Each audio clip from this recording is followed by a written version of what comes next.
Downtown in Manhattan. It's going to be 80 degrees in New York City today. Our next guest owns most of the property you see in that picture.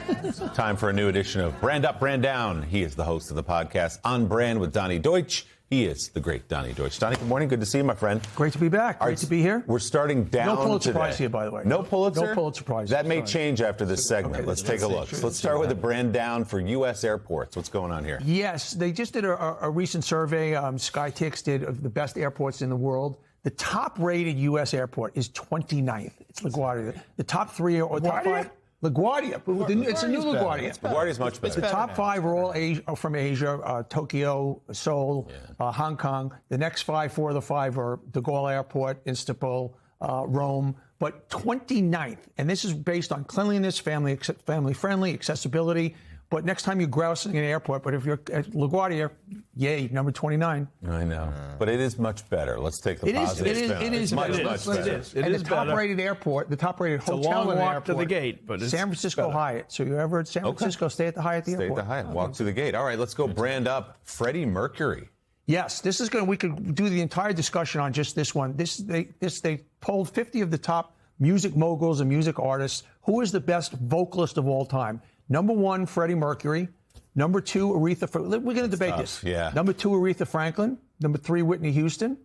Four, Marvin Gaye, Robert Plant, Beyonce. I don't know. And then you've got Beyonce and Ella Fitzgerald. Now we could debate this till the cows come home. Yeah. But Freddie Mercury, frontman, obviously, the interesting thing, he never won a Grammy in his life. He won a Lifetime Achievement Award. But while he was alive, he died, obviously, tragically at 45. Never won a Grammy. Were the judges drug tested? Who would you put as number What do you one? mean? He's Frank great. Sinatra. Interesting. Okay. We all have our You taste. can't argue with Frank. See, and this gets to, Joe, the subjective nature of such a list, because Whitney Houston, Adele, I mean, you could throw out a million names here. Yeah, I mean, and again, that's what I love. That's why I love these lists, because they're meant to spark debate, and they certainly do spark debate. I love Freddie Mercury's voice; it was just exceptional, extraordinary. I would say, though, any list that's naming the 100 best vocalists of all time that doesn't have Aretha Franklin at the top of it, obviously, is going to spark a lot of debate for good reason. Yeah, for sure. There's a Joe Scarborough's name not on the list here. It should be, though. Second page. Second page. Well, I asked him. I asked him too. Listen, I didn't want to listen.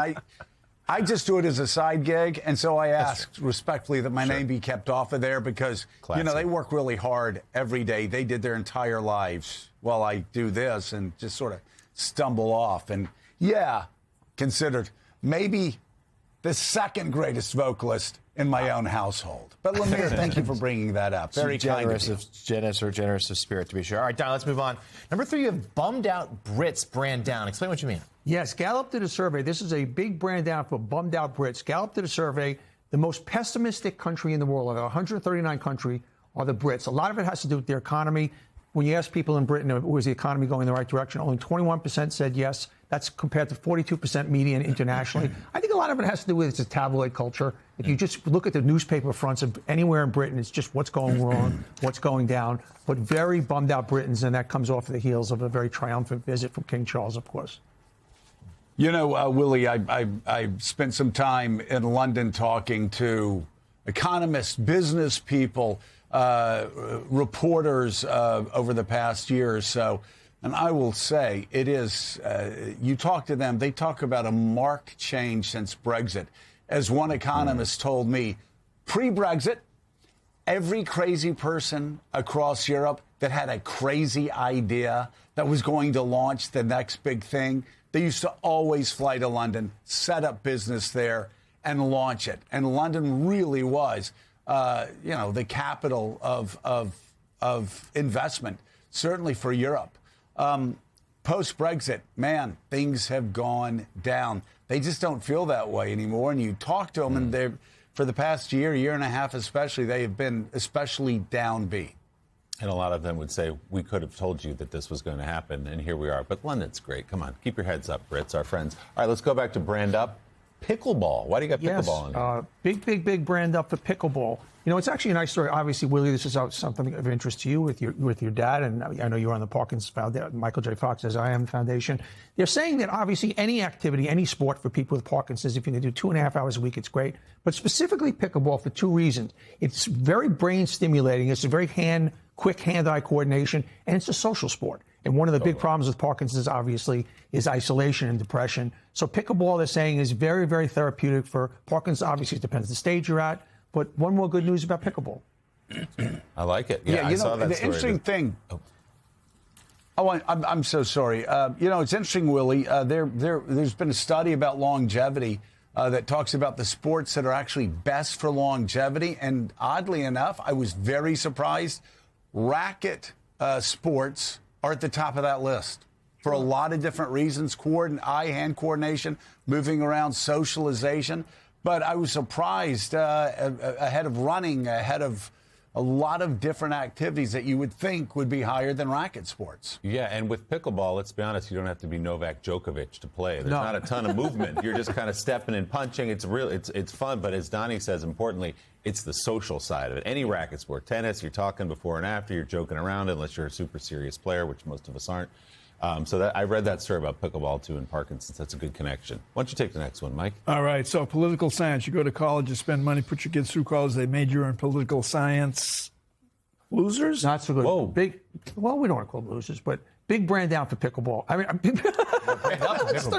big brand down for political science. They did a study of the most disappointing majors, people, when they graduate. They told 3,000 What do you do with it? recent graduates. Well, I would have thought that the top of the list would have been sociology and philosophy. I mean, those are the ones you make fun of. Political science, international studies, public policy. The most disappointing, and interestingly enough, the most positive is nurses. 30% of nurses have jobs coming out, medium salary of $70,000. Sciences are not so good in there. There's a lot of ones that people are very disappointed with. I would have thought, interestingly enough, that the ones that are international relations and politics, it really bespeaks how people are so negative on all international activity in the world, all politics, all public policy.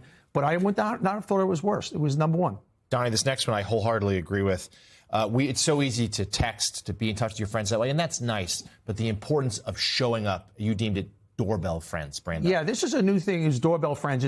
We sent 2.2 trillion texts last year, and people are losing the human touch. And they're saying it's a very positive thing. Just I don't necessarily want it in my home. Just showing up at people's doors and ringing the doorbell. But they say consistency in friendships is so important, and that a lot of people, we depend on just the occasional visits to our friend. But they're saying a much healthier world would be where people feel comfortable running errands together. Less lonely world. Less lonely world. So Willie, I'll be over about 8:30. I was going to say, I drop into the embassy, your home.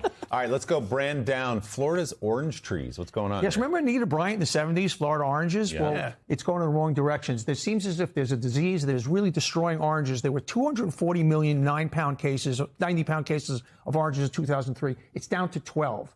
Pesticides can't solve it. They're working on organic trees, but oranges no longer come from Florida. And the one thing we always saw, oranges in Florida, not so much anymore. Wow, I didn't realize that. All right, brand up for tickets given to a driverless car. What are we talking about? Yeah, well, picture a car by the side of the road, a driverless car. Well, they are breaking traffic rules also. Being pulled over by a cop, who do you talk to? Nobody. So basically now they send it right to the manufacturers, the tickets. But this is, I think, a healthy thing. We can't have driverless cars breaking laws. So it's, makes sense to me. John, the natural transition to endless shrimp here. Yeah, this seems very controversial to me because how could possibly the prospect of endless shrimp be a brand down, but yet it is. Yeah, this is for Mika, because we know she's a big Red Lobster fan, and she goes against the endless shrimp.